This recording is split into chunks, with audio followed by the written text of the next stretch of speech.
Un cordial saludo. En el día de hoy abordaremos uno de los dilemas bioéticos en torno al final de la vida. Quizás un dilema que ha sido bastante desarrollado y trabajado por los bioeticistas, por los moralistas, por las diversas confesiones religiosas. Hoy vamos a abordar quizás uno de los aspectos, pero quizás para nosotros los cristianos católicos el aspecto más importante. ¿Qué dice nuestro magisterio sobre la eutanasia? ¿Qué hemos desarrollado desde la teología moral, criterios frente a la eutanasia? Lo primero que hay que decir es que la eutanasia en los documentos del magisterio goza de una continuidad en su enseñanza. Es decir, no hay ninguna persona dentro del magisterio que haya cambiado la línea, el hilo conductor de condena sobre la eutanasia. Cada uno de los documentos magisteriales hace lo suyo. Esto lo confirma Juan Pablo II en su encíclica Evangelium Vitae número 65.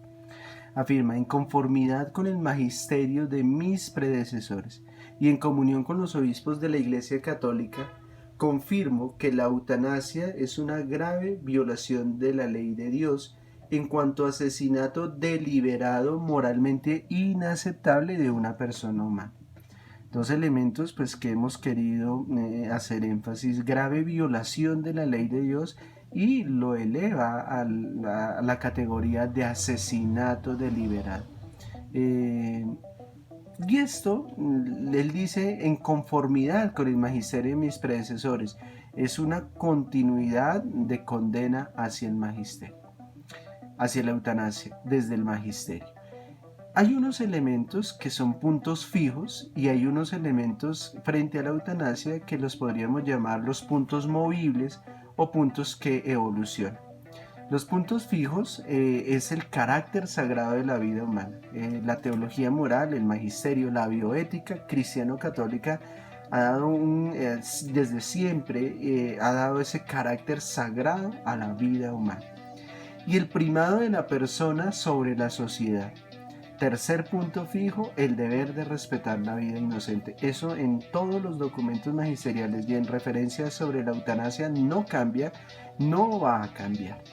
Claro, hay unos puntos móviles, progresiva clarificación de conceptos. A lo largo del debate pues se ha tenido la necesidad de clarificar conceptos y de pronto los documentos han hecho esa clarificación y ampliación del discurso sobre la eutanasia. Pero estos puntos móviles no quiere decir que se haya cambiado la condena hacia la eutanasia.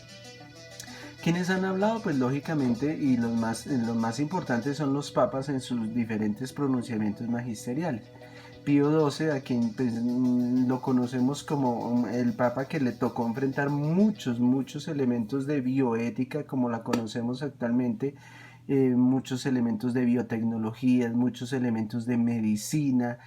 Fue el que primero hizo la condena moral contra los experimentos en la comunidad nazi.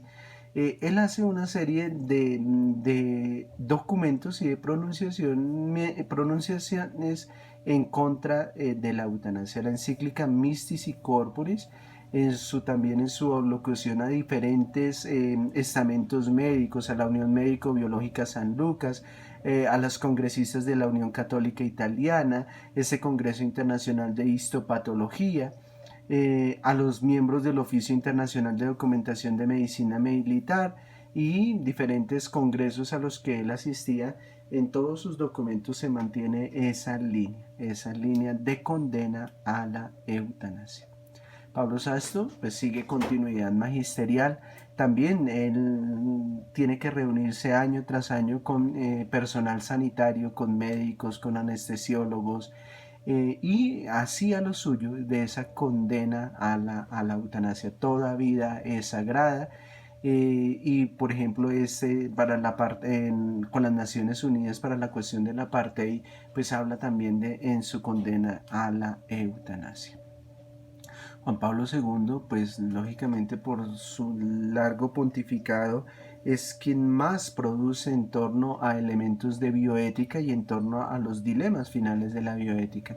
Sigue con esa gran producción y gran trabajo misionero de hablar con médicos, de hablar con biólogos, de hablar con diferentes científicos, y siempre que hablaba con estos científicos, pues lo que realizaba era su defensa de la vida como sagrada, y realizaba la condena contra la eutanasia.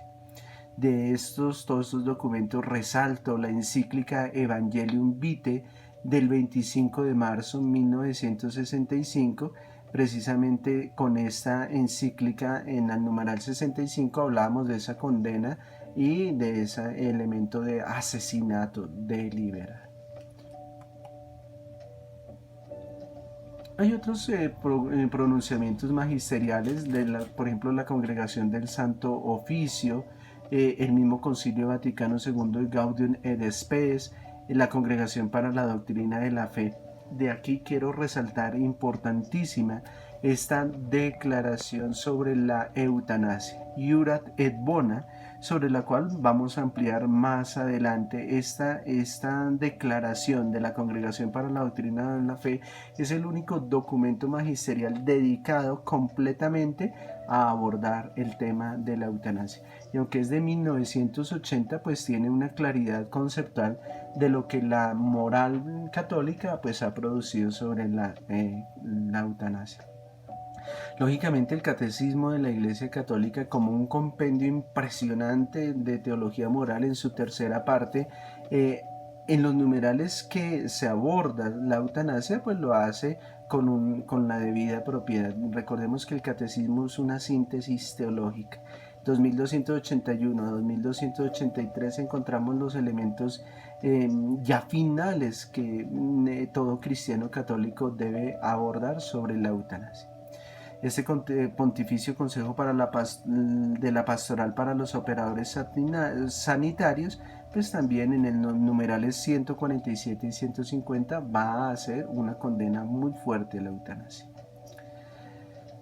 El documento del cual les hablaba, Iurat et Bona, de la Congregación para la Doctrina de la Fe, en 1980, precisamente va a ser el único que habla completamente dedicado a la eutanasia. Evangelium Vitae es todo en la vida, aborda diversos dilemas bioéticos. Esta carta encíclica del Sumo Pontífice sobre el valor y la inviolabilidad de la vida humana, 25 de marzo de 1995. Miremos un poquitico la introducción de Iurat et Bona. En esta introducción, en la sociedad actual en la que son puestos en causa no raramente los mismos valores fundamentales de la vida humana, la modificación de la cultura influye en el modo de considerar el sufrimiento y la muerte. La medicina ha aumentado su capacidad de curar y de alargar la vida. Los hombres se interrogan por consiguiente con angustia sobre el sentido de la extrema vejez y la muerte, preguntándose si tengan el derecho a proporcionar a sí mismos o a sus iguales la muerte dulce, que abreviaría el dolor y sería a sus ojos más conforme a la dignidad humana. En la congregación pues parte de un análisis de la sociedad actual. Desde siempre hemos querido evitar el dolor, desde siempre hemos querido una calidad de vida, desde siempre pues nos hemos cuestionado sobre muertes, enfermedades prolongadas de gran sufrimiento. Es una tentación que tiene la sociedad actual, ayudada por los avances biomédicos y biotecnológicos, pero eso no nos excusa de querer de alguna manera seguir luchando por mantener una vida digna sin necesidad de acabar con la persona enferma. ¿Quiénes son los destinatarios de esta declaración sobre la eutanasia? Se espera que esta declaración encuentre el consentimiento de tantos hombres de buena voluntad que, más allá de las diferencias filosóficas o ideológicas, tienen sin embargo una viva conciencia de los derechos de la persona humana. Es por tanto evidente que no se puede recurrir a argumentos deducidos del pluralismo político o de la libertad religiosa para negar de ello el valor universal. Como siempre, la Iglesia apela a un ejercicio recto de la razón, a un juicio recto de la razón, a un ejercicio de conciencia que no necesariamente está traspasada por la política o por la confesionalidad. En un verdadero ejercicio y juicio de la razón podemos encontrar un punto de equilibrio y claro, de condena a la eutanasia. Definición de eutanasia: una acción u omisión que de naturaleza o en las intenciones procura la muerte con el objetivo de eliminar todo dolor. La eutanasia se sitúa pues al nivel de las intenciones y los métodos usados. Esta definición pues ha ido cambiando, se ha ido ampliando a lo largo de los años. Esta definición de la Asociación Médica Mundial de 1987 es el acto que se pone deliberadamente punto final a la vida del paciente, también en el caso de solicitud del paciente mismo o un pariente cercano suyo. Yura Desbona acude a las peticiones de eutanasia. Nunca el magisterio eclesial, nunca la producción de teología moral deja de lado el grito, el drama de las personas. Y claro, cuando uno va a un drama de una persona que está sufriendo, que no se puede mover de la cama, que sufre dolores intensos, que ve que la parte económica se convierte en una situación muy difícil, que sus familiares sufren, pues uno pide definitivamente que cese el dolor. Uno ruega a Dios, clama al cielo que todas estas situaciones tan terribles desaparezcan. Las súplicas de los enfermos muy graves que invocan a veces la muerte no tienen que ser entendidas como expresión de verdadera voluntad de eutanasia. Ellas son en efecto casi siempre solicitudes angustiadas de ayuda y cariño. Más allá de las curas médicas, eso que el enfermo necesita es el amor, el calor humano y sobrenatural con el que pueden y deben rodearlo todos los que le son cercanos, padres, hijos, médicos y enfermeros. Hay que decirlo, se pide la eliminación del dolor. Nadie quiere sufrir, nadie quiere morir. Instintivamente todos queremos vivir, pero esa vida debe ser vivida sin dolores extremos, ¿cierto? Cuando se pide la eutanasia, se está pidiendo subterráneamente la eliminación del dolor. Y si la sociedad, si los hijos, si los médicos se pueden lograr que ese enfermo no tenga dolor, sería el gran avance verdaderamente biomédico y biotecnológico. Al lado de todo esto, pues entonces ha aparecido el término el dolor. Yura Desbona lo aborda. El dolor humano es una realidad pues que mientras uno no lo tiene, pues lo hace sobrellevadero, y uno mientras no lo padece, pues quizás hasta lo asocia a la pasión de Cristo y lo ofrece por los pecados. Pero ya uno inmerso en dolores terribles, pues la situación va cambiando. El dolor físico es ciertamente un elemento inevitable de la condición humana. Sobre el plan biológico, constituye una advertencia cuya utilidad es incontestable, pero ya que toca la vida psicológica del hombre, a menudo supera su utilidad biológica y por tanto puede asumir una dimensión tal que suscita el deseo de eliminarlo a toda costa. Aquí pues habría para algún otro momento una distinción entre lo que es dolor, lo que es sufrimiento y lo que viene a considerarse después la depresión.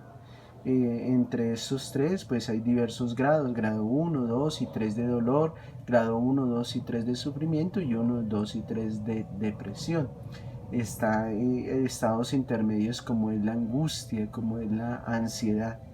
El deber pues ético de la sociedad y de cada persona es no permitir que el dolor físico llegue a nivel estrés y sea descuidado, y que cuando llegue el sufrimiento se mantenga en 1, 2, 3. No se puede llegar al estado de una depresión nivel 3, porque ahí ya se pierde toda conciencia y toda libertad. La eticidad social y la eticidad de la persona está en saber manejar ese dolor físico que a todos nos llega, el sufrimiento que ya hace parte de lo psicológico, y tratar de no permitir que estos dolores y estos sufrimientos me lleven a pedir a mí la muerte. Frente a la eventualidad que el empleo del analgésico para moderar el dolor puede abreviar la vida, Pío XII se expresó positivamente, ya que en este caso, en efecto, está claro que la muerte no es querida o buscada de ningún modo. Aunque se corra el riesgo por una razonable causa, se quiere sencillamente aliviar el dolor de manera eficaz. A Pío XII pues, le preguntaron si el analgésico en última instancia ayuda a mitigar los dolores, pero se sabe que afecta a otros órganos del cuerpo humano. Quizás los riñones, quizás tiene un efecto secundario. En última instancia, quizás los analgésicos pueden ir en detrimento de la misma vida de la persona, les quita años de vida. Entonces se le dice, aún sabiendo que el analgésico está de alguna manera deteriorando a la persona, ¿es ético aplicar los analgésicos? Y Pío XII que dice y va a expresar el sentimiento de la iglesia, sí. O sea, para nosotros ya pasó la época de aguantar el dolor por el dolor. Simplemente si es posible quitarle el dolor a una persona con analgésicos, con elementos normales, pues es ético, es cristiano, es de ayuda al más enfermo. Pero para quitar el dolor, lo que sí no es ético es quitarle la vida, como es la puerta que están siguiendo muchos en la actualidad. El Papa Pío XII, aunque pues hace esta aclaración sobre el dolor, no es lícito privar al moribundo de la conciencia de sí sin grave motivo, ¿cierto? Entonces hay analgésicos y hay procedimientos médicos que quitan la conciencia.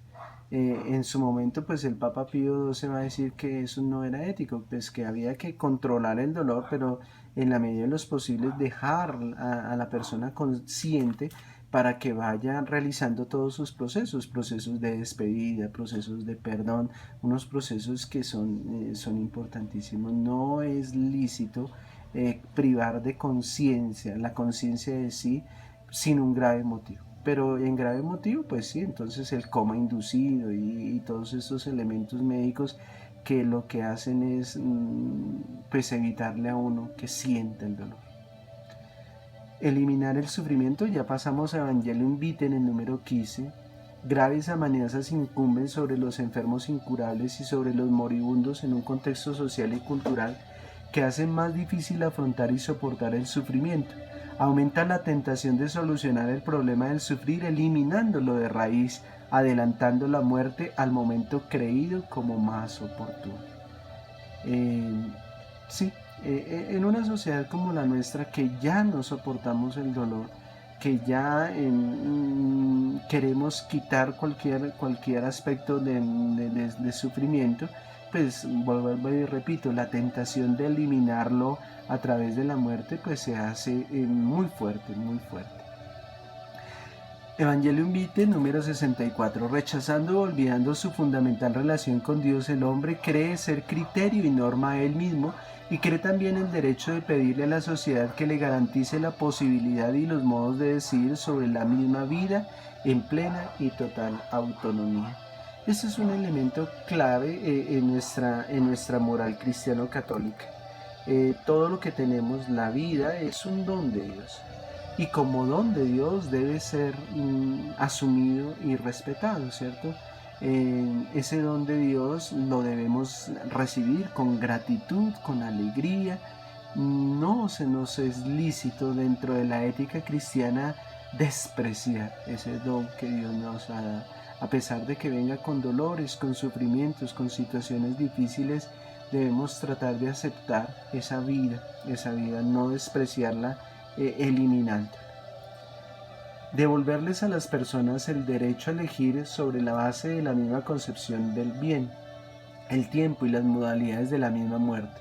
Lo que es importante es que cada uno tenga la posibilidad de asumir una propia y personal actitud frente a la muerte con base en los valores con los que ha dado sentido a su vida o con base en valores a lo mejor descubre o redescubre en la fase final. doctor Neri, eutanasia, valores, unas decisiones morales, dignidad de la persona. Neri pues habla precisamente del tiempo y las modalidades en que el ser humano vive su existencia y vive su propia muerte. Ese tiempo y modalidades son sagradas y deben ser asumidas en plena conciencia, en plena responsabilidad, con todo lo que ello implique.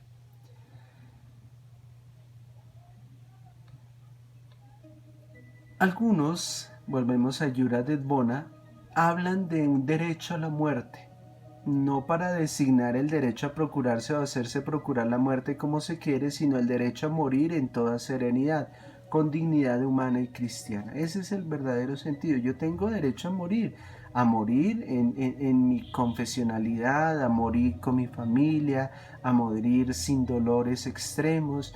Tengo ese derecho a que mi muerte sea una muerte digna. Porque he de morir, porque todos hemos de morir y porque es parte del plan de Dios.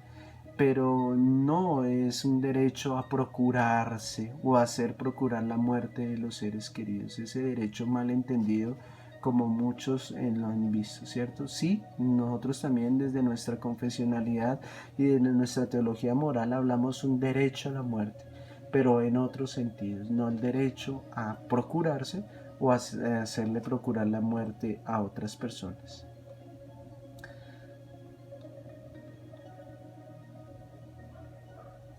Se podrán valorar bien los medios poniendo en comparación el tipo de terapia, el grado de dificultad y riesgo que comporta, los gastos necesarios y las posibilidades de aplicación, con el resultado que se puede esperar teniendo en cuenta las condiciones del enfermo y sus fuerzas físicas y morales.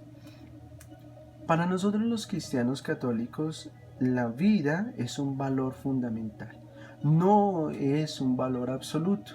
Tan no es absoluto que lo podemos entregar esa vida física cuando hay un valor superior. Por ejemplo, nuestro Señor Jesucristo entregó su vida física por un valor superior que era la salvación de las personas.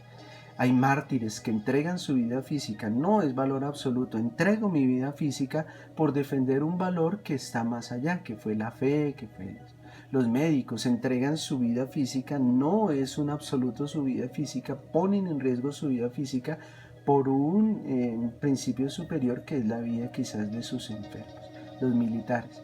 Para nosotros no es un valor absoluto, es un valor fundamental. Desde ese punto de vista, entonces, el uso de los medios terapéuticos también deben ser consecuentes con esto. Uno no puede hacer lo que se denomina el encarnizamiento terapéutico, querer tener la vida por siempre, querer tener la vida de nuestros seres queridos, así sea conectados a una máquina. No, hay momentos en que simplemente hay que aceptar que la muerte nos viene y que la muerte ha de venir a nuestros seres queridos. Se usan los medios proporcionados, medios para sanar, medios para curar, medios para quitar el dolor, pero cuando hay que quitarlo simplemente en tranquilidad de conciencia y en fe se entrega esa vida física. Tanto el querer acelerar la muerte y no utilizar ningún medio de prolongación de vida simplemente por el hecho de que de gasto de dinero o de complicaciones, o el otro extremo de gastar todos los medios para mantener una vida que a todas luces pues no se va a mantener. Ambos extremos son terribles. Tanto la disanasia como el encarnizamiento terapéutico pues no son esas posiciones ético-cristianas, simplemente una aceptación de la vida no como un valor absoluto sino como un valor fundamental sobre el cual se colocan todos los otros valores. Unos puntos resuntivos de Yura Dedbona. Es lícito recurrir al consentimiento del enfermo a los medios puestos a disposición de la medicina más avanzada, aunque todavía en estado experimental y no son eximidos de algún riesgo. Es lícito interrumpir la aplicación de tales medios cuando los resultados decepcionan las esperanzas puestas en ellos. Puntos resuntivos, Yura Dedbona. Siempre es lícito conformarse con los medios normales que la medicina puede ofrecer. En la inminencia de una muerte inevitable, a pesar de los medios usados, es lícito en conciencia tomar la decisión de renunciar a tratamientos que procurarían solamente una prolongación precaria y penosa de la vida, sin interrumpir los cuidados normales debidos al enfermo en parecidos casos. Y entonces, después de todo esto, ¿qué es la eutanasia? Pues ya la hemos clasificado moralmente como un asesinato cuando deliberado, ¿cierto? Cuando así se pretende esconder detrás de eliminar todo el dolor. Volvemos a Evangelium Vitae número 65. Es un suicidio asistido, es un homicidio. El suicidio bajo el perfil objetivo es un acto gravemente inmoral porque comporta el rechazo del amor hacia sí mismo y la renuncia a los deberes de justicia y caridad hacia el prójimo, hacia las varias comunidades que hace parte y hacia la sociedad en el conjunto. La eutanasia tiene que decidirse una falsa piedad, más bien una preocupante perversión. De ella la verdadera compasión. En efecto, se hace solidaria con el dolor ajeno, pero no suprime a quien no puede soportar el sufrimiento. Evangelium Vitae número 66. Homicidio, eutanasia no consentida. Se alcanza luego el colmo del albedrío y la injusticia cuando algunos médicos o legisladores se arrogan el poder de decidir quién deba vivir y quién debe morir. Así la vida del más débil es puesta en las manos del más fuerte. Recordemos que aquí hay muchos médicos que simplemente deciden, esta persona ya no hay nada que hacer, entonces deciden quitarle la vida. O hemos tenido las noticias, los casos de muchas enfermeras, aún de familiares que deciden pues quitarle la vida, deciden quién debe vivir y quién debe morir. Fuera de eso es no consentida, ¿cierto? Justificaciones de la eutanasia. Evangelium Vitae numerales 15 y 64. Puede ser decisivo en el sujeto enfermo el sentimiento de angustia, de exasperación, hasta desesperación provocado por una experiencia de dolor intenso y prolongado. Todo esto es agravado por una atmósfera cultural que no ve en el sufrimiento ningún sentido o valor, más bien lo considera el mal por excelencia y por tanto debe ser eliminado a toda costa. Pero no falta por incidir también un tipo de actitud prometeica del hombre que en tal modo se ilusiona de poderse apoderar de la vida y de la muerte porque decide sobre ellas. Más allá de una presunta piedad frente al dolor del paciente, viene a veces justificada con una razón utilitarista dirigida a evitar gastos improductivos demasiados incómodos para la sociedad. Ojalá pudiésemos releer en estos numerales de la Evangelium Vitae a la luz de lo que nos está pasando con el COVID-19, ¿cierto? Ese querer ser dueños de la vida y la muerte y mire que no somos tan dueños. No podemos decidir cuánto quedarnos y tampoco podemos evitar pues esa muerte. No somos dueños de la vida y de la muerte como se pretende. Vivimos en una cultura eutanásica, los documentos no lo van a anunciar. Libertad entendida como radical autonomía del individuo, lo denuncia Evangelium Vitae número 19. Errónea concepción de la dignidad humana confundida con elementos accidentales como la capacidad de comunicación verbal y explícita. Recordemos que hay bioticistas, hay filósofos, hay personas de la academia que consideran que una vida es digna cuando se puede expresar sentimientos, cuando se puede expresar, cuando se puede uno comunicar. Que si uno ha perdido la capacidad de expresar sentimientos y la capacidad de comunicarse, pues ha perdido la dignidad. Entonces, cuando se pierde la dignidad humana, pues ya se es lícito matar a la persona. Cultura eutanásica, subjetivismo relativista, negación del orden natural y por lo tanto la verdad sobre el hombre. Sigue Evangelium Vitae. Eficientísimo económico y utilitarismo. Hedonismo materialista, placer y salud del cuerpo como bienes supremos. detrás de muchos de los elementos de petición de la eutanasia, pues están estos corrientes del pensamiento humano, donde todo se define por el valor económico, donde todo es placer materialista o el subjetivismo relativista. Viene todo lo del placer y el dolor cuando prevalece la tendencia a solo apreciar la vida en la medida en que es puerta de placer y bienestar. El sufrimiento aparece como una realidad insoportable. Como sociedad, pues hemos ido cambiando. Claro, se pasó de una negación del placer a una exacerbación del placer, ¿cierto? Y si el dolor me quita el placer, pues entonces simplemente es insoportable el dolor. El dolor se hace insoportable para las nuevas generaciones, para nuestra nueva sociedad. La ley del más fuerte, Evangelium Vitae número 12. Se trata de una guerra de los potentes contra los débiles. La vida que solicitaría más acogida, amor y cuidado es creída inútil o es considerada un peso insoportable y por lo tanto es rechazada. Otro elemento que está detrás de todo esto de la eutanasia es la libertad y la conciencia recta. Grandes capas de la opinión pública justifican algunos delitos contra la vida en nombre de los derechos de la libertad individual. La misma conciencia casi obscurecida de así vastos condicionamientos impide siempre más apercibir la distinción entre el bien y el mal. Una manipulación del lenguaje. Tales atentados tienden a perder en la conciencia colectiva el carácter de delito y asumir paradójicamente aquel de derecho. Se tiende a cubrir algunos delitos contra la vida naciente o terminal con las locuciones de tipo sanitario, que apartan la mirada del hecho que está en juego el derecho a la existencia de una concreta persona humana. Detrás de todos estos cultura eutanásica pues está la filosofía. Nietzsche, el enfermo es un parásito de la sociedad.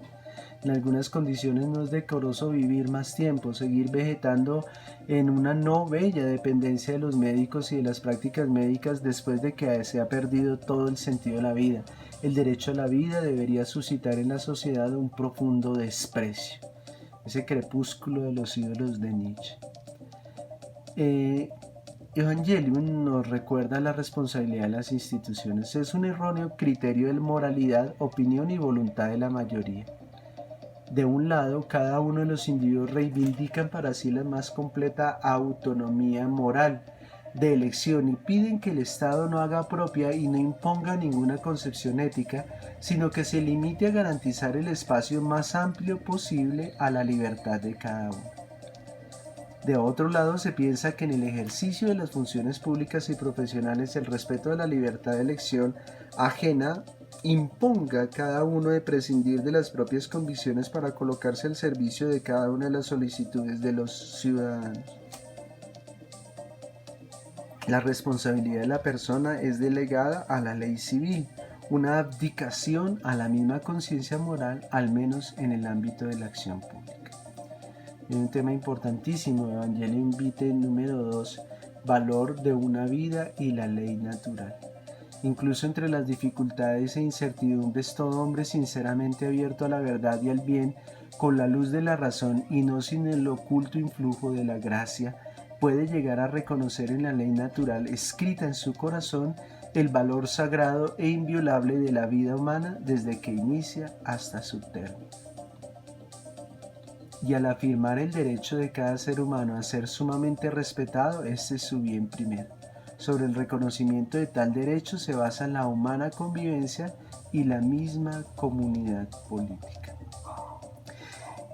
La verdad sobre la persona. Existen valores humanos y morales esenciales e innatos.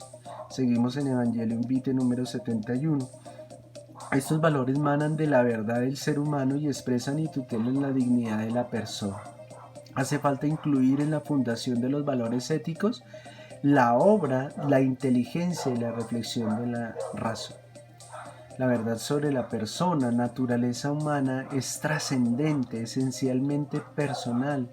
El bien total de la persona que es eminentemente espiritual. Claro, hay que hacer una defensa de la vida física, pero no solamente de la vida física, de eso espiritual que estamos hablando, de esa defensa de la libertad y defensa de la salud como integridad psicofísico-social. La vida lleva indeleblemente inscrita en sí su verdad. El hombre, acogiendo el regalo de Dios, tiene que empeñarse a mantener la vida en esta verdad que le es esencial. Separar equivale a condenarla a la insignificancia y a la ineficacia. La verdad sobre la persona, seguimos, el número 4, la vida del amor y la verdadera piedad. Es pues un servicio de amor lo que todos son empeñados a asegurarle a nuestro prójimo, para que su vida sea defendida y promovida siempre, pero sobre todo cuando está más débil o amenazada. Estamos llamados a asistir, curar y cuidar, recordando que el bien integral de la persona siempre consiste en mayor unión con el Creador, participación con los sufrimientos de Cristo. El sujeto débil es la figura de Cristo sufriente. Habría que mirar todos estos elementos magisteriales en contexto. Como se pueden dar cuenta, hicimos un recorrido bastante general. Encontramos la continuidad de criterios. Hablamos de Jura de Bona, 1980, Evangelium Vitae, ese documento tan importante para nosotros que nos da ciertas claridades. Estas claridades pues lógicamente se van viendo después analizadas desde otros puntos de vista, que el magisterio, la pastoral, el tratamiento del enfermo también lo realiza. Pero la línea general magisterial y de la moral cristiano-católica es esta, es la defensa de la vida, de la vida sagrada, entender toda vida independientemente si puede comunicarse, si puede sentir, si puede hablar o no, como una dignidad, y esa dignidad de la persona humana va siempre valorada y va cuidada, ¿cierto? Toda la ética del cuidado que siempre hemos tenido. Pues bueno, dejamos en estos minuticos todo lo que queríamos presentar a través de estas diapositivas sobre el magisterio de la Iglesia y su posición frente a la eutanasia. Vendrían otros elementos que los desarrollaremos después, todo el aspecto legal, el aspecto jurídico, el aspecto cultural de la eutanasia, desde un artículo que se realizó para la revista Comillas. También pues se abordarían varios documentales vistos desde los dos puntos de vista y desde el más importante, que es el enfermo. Un enfermo que pide la eutanasia y da sus razones, aunque se es creyente y todo esto, y una enferma que, a pesar de su intenso dolor, pues dicen: yo voy a continuar con la vida hasta que Dios quiera. Meternos en esos dramas, en el drama de la cama, en el drama de... También la eutanasia pues ha sido abordada desde varias películas que nos darían pues para diversos debates, ¿cierto? Ahorita, por decir algo, Mar Adentro, ¿cierto? Con toda esta dramática de Ramón Sampedro y todo ese abordaje de la eutanasia, un film que salió precisamente cuando estaban en el debate de la aprobación de la eutanasia en España, y que ha seguido siendo los films, las películas sobre estos dilemas, pues unos elementos de opinión muy fuerte que vale la pena hacer el análisis teológico, el análisis moral. Seguiremos pues hablando sobre la eutanasia. Hasta pronto.